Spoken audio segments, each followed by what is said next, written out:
come under scrutiny until the project's evaluation is done, until the city has come up with what that project costs, and then they apply their 20% rule.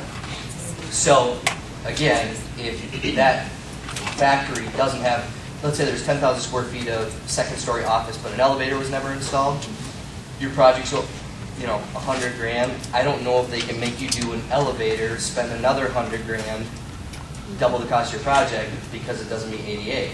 But if your project's $2 million and now they see you don't have an elevator, they can make you do it. But then all of a sudden they're going to start opening their eyes, because the building inspector would have never had any reason to go in there. All of a sudden he's going to start looking for all these other problems. We're inside the building right now? We're inside the building. Technically, and I've confirmed this with a couple of different building officials, what can come under scrutiny on site outside of the plans is whatever they can see going to and from the work to be inspected. They're not free to roam about your building and tour the building. Technically, if you're working in that room and that room alone and your front door is right here, they can inspect whatever's from here to there. If you're doing something on the second floor, unrelative to this project, they can't go look at that unless it's part of that project submittal. Is that still limited to the 20%? Or are you saying now it opens up for greater than 20%? In a building like this, to common areas are subject. Well, life safety is a concern, you know. Yep. Life safety is one that often will ignore the 20% rule. If there's a serious life safety issue, the cities use their discretion to make that happen. Did that answer your question? Yeah. Okay. Based on your experience bidding out projects, time and time again, I'd like to be able to look at a contractor and say, let's do an open book deal. Yep. I think it's going to save me money. Right. Rather than put it out for bid, people are not sure that they have all the final numbers in, the project will change, maybe they're not enough, maybe they overbid. At what point do you go to your client and say, because of all the variables, and you can identify a lot of variables, at what point do you say, let's do an open book because we may be more cost effective at the end of the day? What's your feeling on that from Bainey Group speaking? Usually it's a time constraint. You know, we're having to work within a time constraint that's forcing us to fast track the project.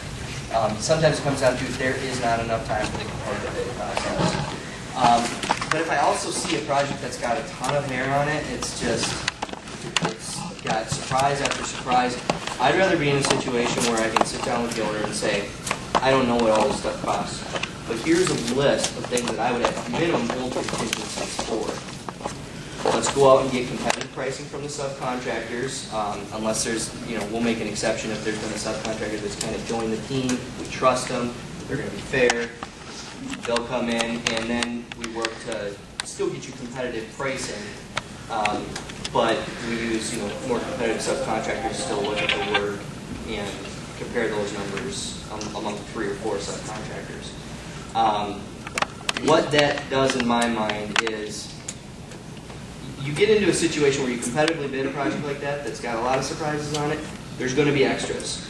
But in a competitive bid situation, fees have had to be drilled down as low as they can, so oftentimes a contractor will be looking at trying to, not, I don't want to say make up fees, but at least keep some contingency in there for them so that they're not losing money at the end of the day.